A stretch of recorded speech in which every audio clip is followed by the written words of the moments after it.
நன்னும் இளமை பருவத்திலே எங்கள் நாவை அசைத்த மொழி, எங்கள் கண்ணை திறந்துள்ள கருத்தோடு இசைத்த மொழி, எந்தம் எண்ணத்தை கூறற்கு நான் வந்திருந்த திருந்து மொழி, வேற்று வண்ண பிறமொழி கற்க உதவிய வன்மை பொருந்து மொழி, அதனால் எங்கள் தமிழன்னை வாழிய வாழிய வென்றடி வாழ்த்துவோமே என்று அடியேன் தாய் தமிழுக்கும் என்னுடைய முதற்கண் வணக்கத்தையும் தெரிவித்துக் கொண்டு, இன்றைக்கு இந்த சிறப்பான பேச்சை கேட்டுக்கொண்டிருக்கும் அனைத்து பெரியோர்களுக்கும், எதிர்கால தலைமுறையில் சிங்கங்களாகவும் சீரும் காளைகளாகவும் எழுந்து நீங்கள் வீரமுக்கவர்களாக வளர்ந்து விவேகத்தை பின்பற்றி உங்களுடைய வாழ்க்கையில் உற்று நோக்கி ஒரு உற்சாகத்தை ஏற்படுத்தும் வண்ணமாக இந்த பேச்சை கேட்டுக்கொண்டிருக்கும் எனது அன்பு மாணவ செல்வங்களுக்கும் முதற்கண் வணக்கத்தை தெரிவித்துக் கொள்கிறேன்.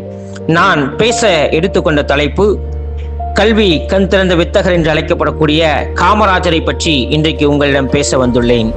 இவர் விருதுப்பட்டி என்று அழைக்கப்படக்கூடிய இன்றைய காலத்தில் அதை விருதுநகர் என்று அழைப்பார்கள். 1903 ஆண்டிலே ஜூலை திங்கள் 15ஆம் நாளில் பிறந்தார். இவருடைய பிறந்த நாளை தமிழ்நாடு அரசு கல்வி வளர்ச்சி நாளாக கொண்டாடி வருகிறது. குறிப்பாக இவரை கல்வி கண் திறந்தவர் என்று அன்போடு பாசத்தோடு தந்தை பெரியாரால் பாராட்ட பெற்று அழைக்கப்பட்டவர். இவருடைய பிறந்த நாள் கல்வி வளர்ச்சி நாளானது 2006ஆம் ஆண்டிலிருந்து கடைபிடிக்கப்பட்டு வருகிறது. அது மட்டுமின்றி இவருடைய பெற்றோர் குமாரசாமி, சிவகாமி அம்மாள் என்றும் அழைக்கப்படுகிறார். இவர் சாதாரண குடும்பத்தில் பிறந்தாலும் சரித்திரத்தை படைக்க வேண்டும் என்ற எண்ணத்தோடு வாழ்ந்த ஒரு நல்ல மனிதர். இந்த உலகிற்கு கல்வி அனைவரிடம் சென்றடைய வேண்டும் என்ற இலக்கோடும் செயல்பட்டிருந்தார். தான் வாழ்க்கையிலே வறுமையிலே வாடினாலும் வறுமையை விட்டு மீட்டெடுப்பதற்கு என்ன காரணம், வறுமையை விட்டு நாம் வளர்வதற்கு ஒரு காரணம் கல்விதான். இந்த கல்விதான் உங்களுடைய வாழ்க்கையையும் மாற்றும், உங்களுடைய வறுமையையும் மாற்றும் என்ற எடுத்துக்காட்டாய் வாழ்ந்தவர்தான் இந்த காமராஜர். இவர் அரசியல் குரு யார் அப்படின்னு பார்த்தீங்கன்னா சத்தியமூர்த்தி என்று அழைக்கப்படுகிறார். இவர் 1936ஆம் ஆண்டிலே இந்திய தேசிய காங்கிரஸ் கட்சியினுடைய ஒரு தலைவராகவும் இருந்தார். அவரோடு சேர்ந்துதான் இந்த காங்கிரஸ் கட்சிக்கு வருவதற்கு ஒரு மூல காரணமாய் இருந்தவர் இந்த காமராஜர். இவர் தன்னுடைய வீட்டிலே செல்லமாக காமாட்சி என்று அழைக்கப்பட்டார். பின்பு தன்னுடைய தாயாரின் பேச்சால் ராசா என்று அருமையாக கூப்பிடும்போது காமராசா என்ற பெயரும் உருவானது. இவர் தொடக்க பள்ளியை தன்னுடைய விருதுநகரில் இருக்கக்கூடிய பள்ளியிலே படித்து வந்தார். பின்பு உயர்நிலை பள்ளி சத்திரியா பள்ளியிலே படிப்பதற்கு போகும்போது தன்னுடைய தந்தை இறப்பின் காரணமாக படிப்பு வறுமையை வாட்டியதின் காரணமாக இவர் படிப்பை நிறுத்திவிட்டு தன்னுடைய உற்றார் உறவினர்கள் வைத்திருந்த துணிக்கடைக்கு வேலைக்கு போக ஆரம்பித்தார். அவருடைய ஒரு பக்கம் வறுமை, மறுபக்கம் படிப்பின் அவசியம் இருந்தும் இல்லாமலும் தன்னுடைய வாழ்க்கையில் சிந்தித்துக் கொண்டிருந்தார். பின்பு நாம் கற்கவில்லை என்றாலும் மற்றவர்களை கல்விக்கு ஒரு எடுத்துக்காட்டாய், கல்விக்கு மிகச்சிறந்தவர்களாய் மாற்ற வேண்டும் என்ற இலக்கோடு போராடிய ஒரு உன்னதமான தலைவர் தான் இந்த காமராஜர். இவருக்கென்று பல்வேறு சிறப்புகள் உண்டு. கிங் மேக்கர் என்றும், தலைவர்களை உருவாக்குபவர் என்றும் பல்வேறு சிறப்பு பெயர்களால் அழைக்கப்பட்டவர். படிக்காத மேதை, ஏழை பங்காளர், இப்படிப்பட்ட உன்னதமான தலைவர்களாய் வளர்ந்தவர் தான் இந்த காமராஜர். குறிப்பாக அடித்தட்டு வர்க்கத்தில் இருக்கக்கூடிய மக்களை மேற்தட்டுக்காக உயர்த்தி பாடுபட்டு அயராது உழைத்தவர் தான் இந்த கல்வி கண் திறந்தவர். இவருடைய காலத்திலே மதிய உணவு திட்டத்தை கொண்டு வந்தவர். அது மட்டுமின்றி 1956ஆம் ஆண்டிலே ஒரு நல்ல கவிஞன், பாரதி என்று அழைக்கப்பட்ட தமிழ் கவிஞன் பிறந்த ஊரிலே முதலாக தன்னுடைய மதிய உணவு திட்டத்தை தொடங்கி ஆரம்பித்தார். இன்றைக்கு பார்த்தால் எல்லா பள்ளிக்கூடத்திலும் ஏழை குழந்தைகள் அனைவருக்கும் சிறப்பான மதிய உணவு திட்டம். இப்படிப்பட்ட திட்டங்களை எல்லாம் பல்வேறு திட்டங்களாக தீட்டி கொடுத்து இந்த நாட்டிற்கு முன்னுதாரணமான ஒரு தலைவராக வாழ்ந்தவர் தான் இந்த காமராஜர்.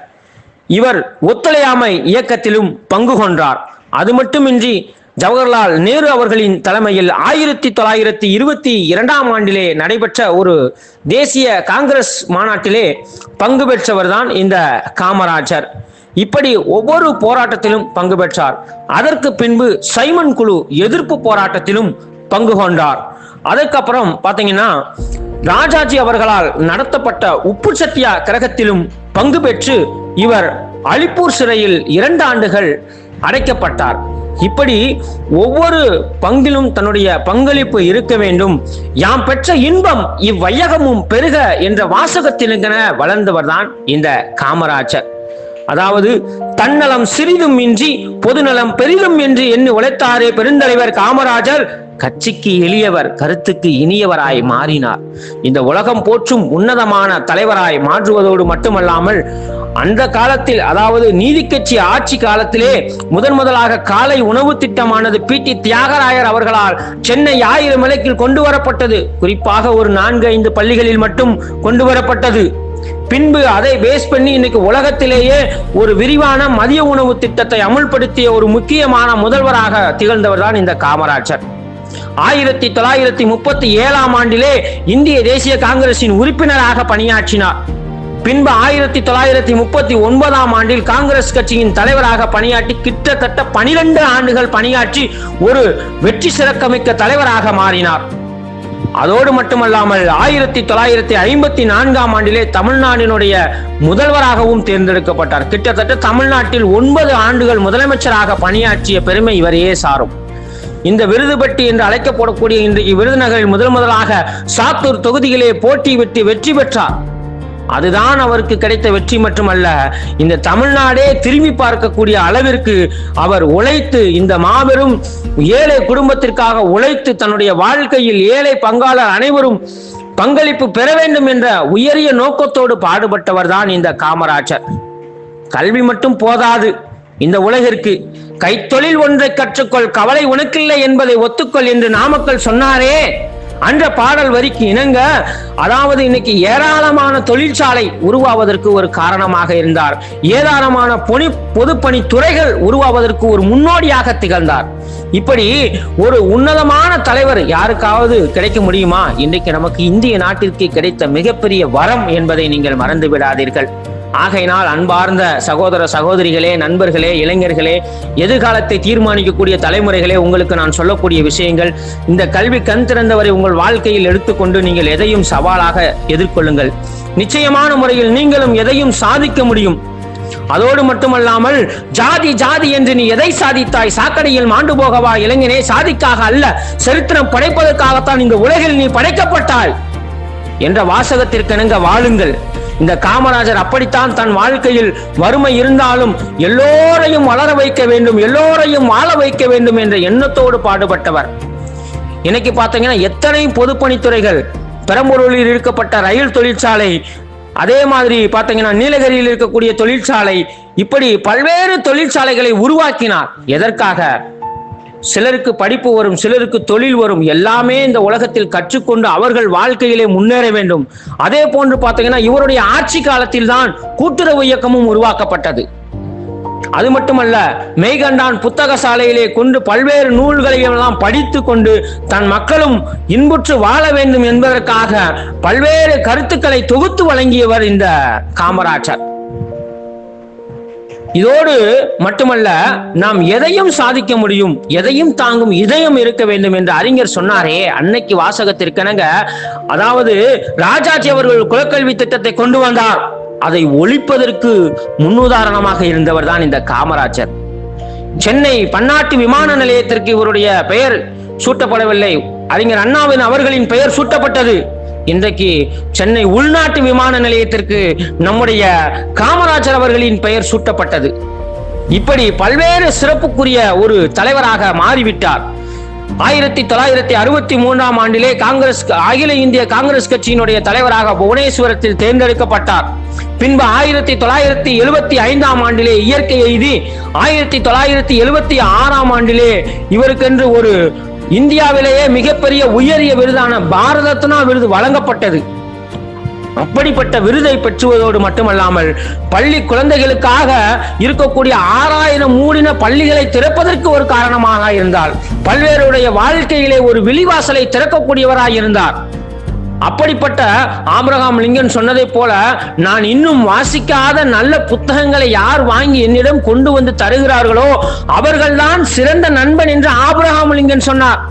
அதை போல தன் வாழ்க்கையில் இருக்கக்கூடிய, தான் படிக்காவிட்டாலும் தம்மோடு சார்ந்திருக்கக்கூடிய ஏழை எளியோர்கள் படித்து நல்ல நிலைமைக்கு, நல்ல நிலையில் வாழ வேண்டும், வளர வேண்டும் என்பதற்காகத்தான் இந்த மதிய உணவு திட்டத்தை கொண்டு வந்து எல்லோரும் படிக்க வேண்டும், எல்லோரும் இன்புற்று இருக்க வேண்டும் என்பதற்காக உழைத்து அயராது தன் வாழ்க்கை முழுவதும் பாடுபட்டு சென்றவர் தான் இந்த கல்வி கண் திறந்த வித்தகர். கல்வி புரட்சிக்கே எடுத்துக்காட்டாய், கல்விக்கெல்லாம் ஒரு விடிவெள்ளியாய் அமைந்தவர் இந்த காமராஜர். இவருடைய வாழ்க்கையை பாருங்கள் என அன்பார்ந்த சகோதர சகோதரிகளே. இவருடைய வாழ்க்கையை பின்பற்றி நீங்களும் உங்களுடைய வாழ்க்கையில் எதிர்காலத்தில் எதையும் எடுத்துக்கொண்டு சொன்னால் நீங்களும் சாதிக்க முடியும், நீங்களும் வளர முடியும் என்பதற்கு உதாரணமாக இந்த காமராஜர் கல்வி கண் திறந்த வித்தகரை உங்களுடைய வாழ்க்கையிலே எடுத்துக்கொள்ளுங்கள். இப்படிப்பட்ட பல்வேறு திட்டங்களை தீட்டினார். குறிப்பாக அது மட்டுமல்ல, இவருடைய காலத்தில் பல்வேறு டேம்கள் கட்டப்பட்டது, பல்வேறு அணைகள் கட்டப்பட்டது. இதற்கெல்லாம் காரணம் என்ன? நண்பர்களே, நாடு நமக்கு என்ன செய்தது என கேட்காதே, நாட்டுக்காக நாம் என்ன செய்வோம் என்று கேட்டுப்பார் அப்படின்னு சொல்லியிருக்காங்க. இந்த நாட்டுக்காக உழைத்த ஒரு நல்ல மனிதர் காமராஜர். அதை போல இன்றைக்கு நாங்களும் நீங்களும் அவரை பேசிக் கொண்டிருப்பதற்கு காரணம் என்னவென்று தெரியுமா? யாருமே கொடுக்காத கல்வி எல்லோருக்கும் கொடுக்க வேண்டும், யாருமே அறியாத இந்த உலகத்திலே எல்லோரும் படிக்க வேண்டும், எல்லோரும் சரிசமமானவர்களாக மதிக்கப்பட வேண்டும் என்ற உயரிய நோக்கு படைத்தவர் இந்த காமராஜர். மனிதனுக்கு மனிதன் சமம், ஒருவனுக்கு ஒருவன் சுரண்டக்கூடாது, ஒருவனுக்கு ஒருவன் வருத்தக்கூடாது என்ற எண்ணத்தோடு வாழ்ந்தவர் தான் இந்த காமராஜர். எல்லோர் மனதிலும் விதைத்த விதை நல்ல விதையாக இருக்க வேண்டும், நல்லதை சிந்திக்க வேண்டும், நல்லதை வளர்க்க வேண்டும். நல்ல ஒரு தலைவரை போல நாமும் பல்வேறு தலைவர்களை உருவாக்கக்கூடியவர்களாக வளர வேண்டும் என்று சொல்லி தனக்கு வாய்ப்பளித்த அத்தனை நல்ல உள்ளங்களுக்கும் நன்றி கூறி விடைபெறுகிறேன். நன்றி நண்பர்களே. ஜெய்ஹிந்த். மறக்காம நம்முடைய SRM யூடியூப் சேனலை பாருங்க. பிடிச்சிருந்தா லைக் பண்ணுங்க, ஷேர் பண்ணுங்க, கமெண்ட் பண்ணுங்க. Okay friends, thank you.